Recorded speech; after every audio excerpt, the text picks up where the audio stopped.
გესალმებით. გახლავართ გიორგი თავაძე და თქვენ უყურებთ დაკარგული დიდებული მესხეთის სერიებს. ეხლა მივუყვებით მესხეთში დინარე ხეოთის წყალს და ამავე მდინარის სახელობის, ანუ შესაბამისად სოფელი არის ხეოთი და იქ გაჩვენებთ ერთ მე-15-მე-16 საუკუნეების მიჯნაზე აგებულ ქართულ ქრისტიანული ხუროთმოძღვრების ძეგლს. წავედით. ხეოთში საყურადღებო ძეგლის არსებობა ჩვენ ახალციხის სამხარეოდ ცოდნე მუზეუმის თანამშრომელთაგან შევიტყვეთ. მის შესახებ არსად არავითარი ცნობა არ შეგვხვედრია. თუ არ ჩავთვლით ვინმე მესხის გამოუქვეყნებელ ხელნაწერს, სადაც აღნიშნულია ხეოთში წმინდა ბარბალეს ეკლესია იყო. ასე იწყებს საუბარს ქართველი მეცნიერი, ხელოვნების ისტორიკოსი ვახტანგ ბერიძე ხეოთში არსებულ ქრისტიანული ხუროთმოძღვრების ძეგლზე, მისსავე წიგნში სამცხის ხუროთმოძღვრება მე-13-მე-16 საუკუნეები. მეცნიერმა ტაძარი შეისწავლა და აღწერა მის მიერ სამხრეთ საქართველოში ჩატარებული ექსპედიციის დროს, რომელიც მიმდინარეობდა 1946 წლიდან 1959 წლის ბოლომდე.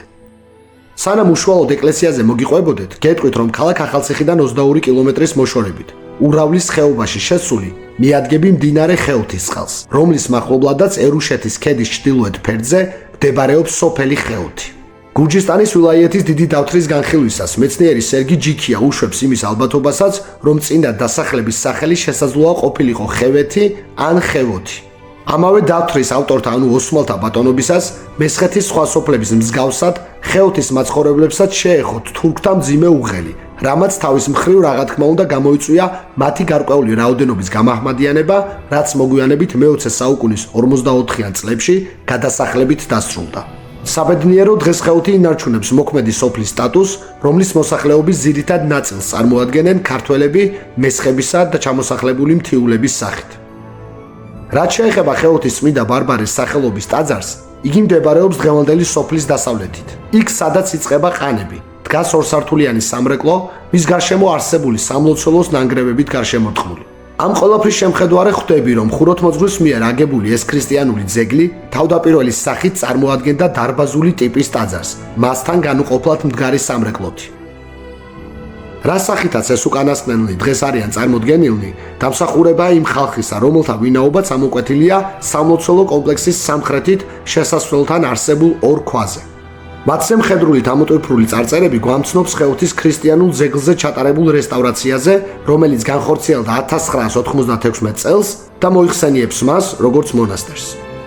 მართლაც თუ გავითვალისწინებთ ძეგლის მასშტაბებს, იგი აუცილებლად იქნებოდა სამონასტრო კომპლექსი. ჩემს მიერ სიუჟეტის დასაწყისში ხსენებული ვახტანგ ბერიძე ხეოთის ეკლესიის აღწერისას გამოყოფს მთავარ სამლოცველოს, საკმაოდ მოზრდილს დარბაზული ტიპის ნაგებობისათვის, რომლის შიდა ზომები სიგრძეში დაახლოებით 12 მეტრს აღემატება, ხოლო სიგანეში 5 მეტრს. იგი წარმოადგენს ერთნავიან ნაგებობას, რომელსაც ჩრდილოეთიდან აკრავს ეგვტერი, ხოლო სამხრეთიდან სამრეკლო. ორივე მათგანში მოხვედრა თავად დარბაზიდანაა შესაძლებელი. სანამ ეკვდერში შეხვალ თვალში მოხვდება კარის თავზე რელიეფურად ამოკვეთილი ჯვრის გამოსახულება, ხოლო მისგან მოშორებით შედარებით დაბლა, დამუშავებულ თლილ ქვაში ნაკვეთი ყურძნის მტევნები. ხეოთის წმინდა ბარბარეს სახელობის ტაძრის შემთხვევაში ჩრდილოეთის ეკვდერი სამლოცველო დატვირთვის უნდა ყოფილიყო და იგი წარმოდგენილი იქნებოდა როგორც სამკვეთლო. ამაზე მეტყველებს რესტავრაციის პროცესში უკიდურეს აღმოსავლეთში, თავის პირვანდელ ადგილს დაბრუნებული ტრაპეზის ქვაც. თაღოვანი გადახურვის მქონე, ზომით მოგრძო და სიგანეში შედარებით ვიწრო სამწირველოს განათების წყაროს აღმოსავლეთის კედელში ამოჭრილი მცირე სარკმელი და ამავე ნაგებობის ერთადერთი შესასვლელი კარიდან შემომავალი სინათლის სხივები წარმოადგენს. დაუბრუნდები ეკლესიის მთავარ სამლოცველო დარბაზს, რომელში მოსახვედრათაც თავდაპირველი დაგეგმარებით გათვალისწინებული იყო სამხრეთისა და დასავლეთის კედლებში ამოჭრილი კარები. ეკვდერის მსგავსად საკურთხეველში აღმართული ტრაპეზის ქვაც 1996 წელს განხორციელებული სამუშაოების შედეგად უნდა იყოს დაბრუნებული თავის სამყოფელს. რამე თუ ორივე ქართველი მეცნიერი, როგორც გიორგი ბოჭორიძე მე-20 საუკუნის 30-იან წლებში, ასევე ვახტანგ ბერიძე ამავე საუკუნის 40-იან წლებში წმინდა ბარბარეს სამლოცველოს აღწერისას ტრაპეზის ქვებს გადმოვარდნილად მოიხსენიებენ. ასევე ბერიძე წერს იმასაც, რომ მთავარ ტაძართან დაკავშირებული ანსამბლის დანარჩენი ნაწილები იმდენად ფრაგმენტული სახითაა მოღწეული, რომ ხუროთმოძღვრული თვალსაზრისით მას მეცნიერი დაღუპულად მიიჩნევს.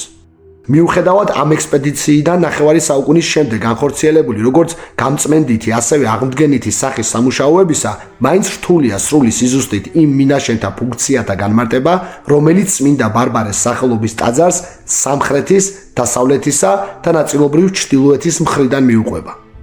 მათთან ერთად კიდევ უფრო მოშორებით მიმოფანტული დამუშავებული ქვები და აღმოსავლეთით შემორჩენილი კარიბჭის ფრაგმენტი ერთადერთი რისი თქმის საშუალებასაც გვაძლევს არის ის, რომ აქ ერთ დროს საკმაოდ ვრცელი ქრისტიანული კომპლექსი არსებობდა. ასევე ამ მონასტერზე მომუშავე მეცნიერები მიიჩნევდნენ, რომ კომპლექსში გამოიხატება სხვადასხვა საუკუნის ნაგებობები. ყველაზე ადრეული ეპოქის ხუროთმოძღვრებად მე-11 საუკუნეებს მიიჩნევენ, ხოლო ყველაზე გვიანდელ პერიოდს სამრეკლოს მიაწერენ, რომელიც მე-15-16 საუკუნეთა მიჯნაზე უნდა იყოს აგებული. სამრეკლო მონასტრის ტერიტორიაზე ყველაზე კარგად შემონახული ნაგებობაა, რომლის კვლევისას მივიდნენ იმ დასკვნამდე, რომ წინათ ამ ადგილზე დაზიანებული ტაძარი იყო და გვიან შუა საუკუნეებში მოხდა მისი აღდგენა და გადაკეთება სამრეკლოს სახით, რომლის პირველი სართულით საკურთხევლის მქონე მცირე ზომის სამლოცველოს წარმოადგენს, ხოლო მის დაბლა წინათ საძვალე ყოფილა. გიორგი ბოჭორიძე მისსავე წიგნში მოგზაურობა სამცხე ჯავახეთში წერს შემდეგს: სამრეკლოს ქვედა სართული 4 კუთხია, ძირს ეკლესია ყოფილა, მის ქვეშ საძვალე, ეს უკანასკნელი აუყრიათ და ძვლები ყრია, ჩასავალი ღიაა. სამრეკლოს ქვედა სართულის დასავლეთ ფასადზე შეინიშნება მრავალფეროვნება რელიეფურად ამოკვეთილი როგორც ჩუქურთმებისა, ასევე ჯვრის. ამავე კედელზე გამოსახულია საკმაოდ საინტერესო სურათი, რომელზეც დატანილია ნადირობის სცენა, სადაც ვინმე მხედარი მშვილდისრით მომარჯვებული მისდევს ირემს. სამრეკლოს მეორე სართული განსხვავებით პირველისაგან წრიულია, რომელსაც ამავე ფორმით მიუყვება რელიეფურად ორნამენტებით გაფორმებული 11 სვეტი. მათი გაფორმება უფრო ინდივიდუალური, ერთმანეთისაგან დამოუკიდებელი მოტივის მქონე ნიმუშებია, რაც თავის მხრივ გამორიცხავს სვეტების რაიმე მხატვრული თვალსაზრისით ერთიანობას. სამრეკლოს ფასადთა მორთულობის რაობა ხას უსმევს ხუროთმოძღვრის მიზანს, წარმოაჩინოს ძეგლთან მიმართებით ის დამოკიდებულება, რაც მესხეთის ამ ეპოქის სხვა სამრეკლოთაგან განსხვავებით ხეოts მეტ მკვეთრ გამოხატულებას ძენს. ხეოთის წმინდა ბარბარეს სახელობის ტაძრის ტერიტორიაზე აღმოჩენილი სტელა ჯვრები, ქვაში ნაკვეთი ვერძები და საკმაოდ დიდ მასშტაბზე განლაგებულ ნაგებობათა ფრაგმენტები თავის მხრივ რამოდენიმე საკითხზე მიგვითითებს.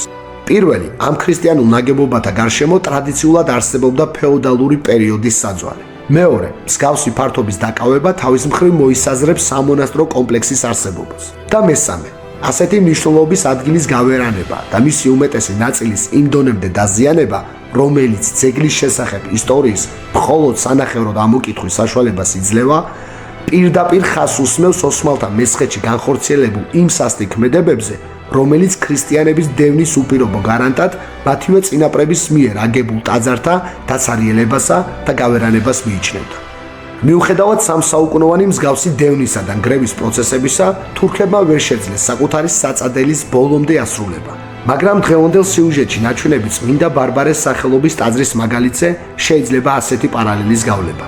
ნახევრად დანგრეული დარბაზული ტაძრისა და მის გარშემო ამავე მდგომარეობაში მყოფ ნაგებობათა ანსამბლის ბედი ეწვიათ ოსმალური პოლიტიკის შედეგად მესხეთის იმ მოსახლეობას, რომლებმაც რჯულშეცვლილებმა საუკუნეთა მანძილზე ეტაპობრივად თითქმის საერთოდ დაკარგეს საკუთარ ცნობიერებაში მათი წარმომავლობის აღქმა. ხოლო შემდეგ მცირედ ბჟუტავი ქართული სული ჯერ რუსეთის იმპერიისგან წახალისებული მუჰაჯირობისას ჩაუქრათ, ხოლო ბოლოს საბჭოთა ხელისუფლებისაგან იმ ეთნიკურ თათრებთან ერთად იყვნენ გასახლებულნი, ვინც აქ მათგან განსხვავებით მართლა ძალით იყო შემოჭრილი და დაფუძნებული. ხოლო მცირედ დაზიანებულის, მაგრამ თითქმის პირვანდელი სახით შემონახული სამრეკლოს გამოხატულებას წარმოადგენენ ის მესხები, ვინც ბოლომდე არ გატყდნენ. შეინარჩუნეს წინაპართა რწმენა და მიუხედავად სხვადასხვა დამპყრობელ იმპერიათა გავლენებისა ამ მხარეზე, დღესაც ცხოვრობენ სისხლით მორწყულ სამხრეთ საქართველოს ისტორიულ მიწაზე.